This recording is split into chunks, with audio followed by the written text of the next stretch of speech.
Представи си тишина. Необикновена тишина, а тишината преди промяната на света. Годината е 2008. Финансовата система се разклаща. Банките падат една след друга. Доверието се разпада. И точно в този момент се появява нещо напълно неочаквано. 9 страници. Без име, без лице, без център. Само идея. Сатоши Накамото. Никой не знае кой е. Никой не знае дали е един човек или цяла група. Но в тези 9 страници има нещо различно. Система без банка, без посредник, без разрешение. Само код и математика.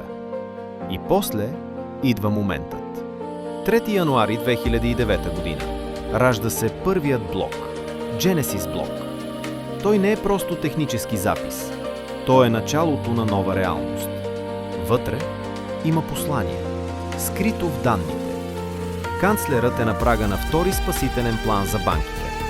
Сякаш някой е оставил бележка в историята, че старият свят вече започва да се пропуква. От този момент се ражда биткоин, мрежа без център, парична система без контрол. Идея, която не може да бъде изключена. И колкото повече хора я игнорират, толкова по-силна става тя. И остава един въпрос. Кой е Сатоши Накамото? Гений? Екип? Или мистерия, която никога няма да бъде разкрита? Едно обаче е сигурно. От един блок започна нова ера. И тя все още се пише.